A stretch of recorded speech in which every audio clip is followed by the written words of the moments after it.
መዝሙር 51 ከቁጥር 10 ላይ አምላኬ ሆይ በሉ፣ አምላኬ ሆይ ንጹህ ልብን ፍጠርልኝ። ምሳሌ ምዕራፍ 4 ከቁጥር 23 ከሁሉ በላይ ልብህን ጠብቅ፣ ከሁሉ በላይ ልብህን ጠብቅ። ምሳሌ ምዕራፍ 23 ከቁጥር 26 ላይ ልጄ ሆይ ልብህን ስጠኝ። እስኪም በደንብ በሉት፣ ልጄ ሆይ ልብህን ምንን ስጠኝ? አዎ መጀመሪያ ይሄ ልብ ለሴትም ለወንድም ሰጥተህ ከሚሰበርብህ መጀመሪያ ለማን ስጠው? እግዚአብሔር አምላክን በፍጹም ሐሳብ መንፈስ ስሜት ምን በለው ውደደው። እግዚአብሔርን ሳትወድ ማንን ልትወድ ነው? መጀመሪያ ቅድሚያ ለማን ነው? ለእግዚአብሔር። ልጄ ሆይ ምንህን ስጠኝ? ልብህን ስጠኝ።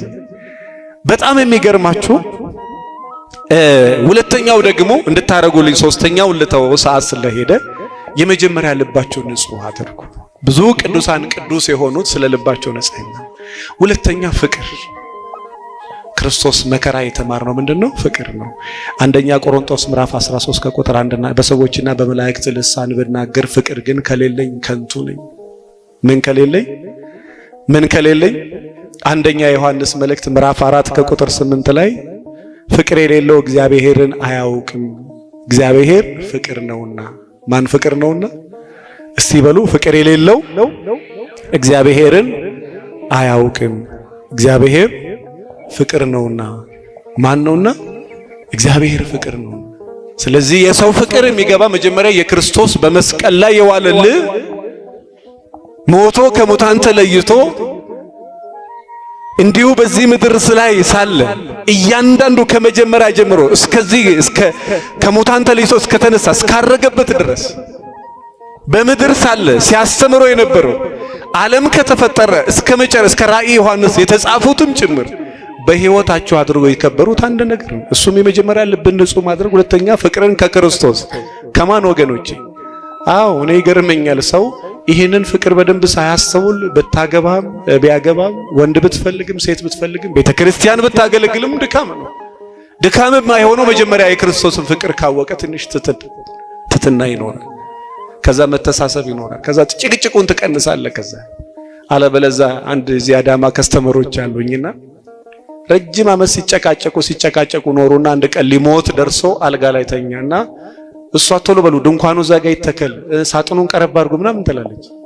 ከዛ በኋላ እንደው ሚስቴን ጥሩልኝ መጣች ተጠርታ፣ እንደው እዚህ ምድር ላይ እኔና አንቺ ተስማምተን አልኖርንም፣ እንኳን ደስ እያለኝ ልሞት ባክሽን፣ እኔ ከሞትኩ በኋላ ማግባታል ትዳር ባንተ በቃኝ፣ አንተ ከሞትክ እኔ ገዳም ነው የምገባው አለች። አንድ ቀን ተስማምተው የማያውቁ ሰዎች ናቸው።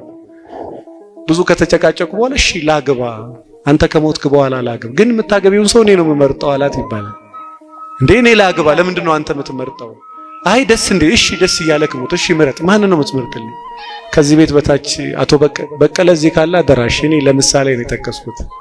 የሆነ ቤተክርስቲያን እንደዚህ ብዬ በእኔ ስም ነው እንዴ የምትተርጠው ብሎ አቶ በቀለ የሚባለውን ሰውዬ ታውቂው? ይሄ ያንተ ጠላት? አዎ አላረገውም። እንደውም አንተ ከሞትክ እዚህ ሰፈራ እንደ አዲስ ተከራይ አለ፣ እዚህ ጋር ደግሞ ቤት ገዝቶ ይገባል፣ እዚህ ጋር በሬ ነጋዴ አለ ደጀኔ የሚባል እና እንደው አንተ ከሞትክ እሱን ነበር ያሰብኩት። ለምንድን ነው ግን ጠላትን እንዳገባ የፈለኩ? እሱንም እንደኔ ያቃጥልሽ እንድገይልኝ ነው። እንግዲህ ወገኖቼ ፍቅርን የሚያውቅ ክርስቶስን ያውቃል። ማንን ያውቃል? ማንን ያውቃል? ፍቅርን የሚያውቅ ክርስቶስን ያውቃል። ይቅርታን ያውቃል፣ ቸርነትን ያውቃል፣ ደግነትን ያውቃል፣ ትሕትናን ያውቃል። መጨረሻ ላይ ደግሞ ተስፋ ለመቁረጥን ያውቃል። ለምን? እኛ ከሞትን ተመለሰን ምን እንላለን? እነሳለን። ሞቶ ተነስቶ መነሳትን አስተምሮናልና በጣም ብል ደስ ይለኝ ነበርና በመጀመሪያ ቀን ሰዓት ከወሰድኩኝ ሌላ ጊዜ ድጋሚ አይጋብዙኝምና እግዚአብሔር ቢፈቅድ ሌላ ጊዜ መተን እንማማራለን። መጥቶ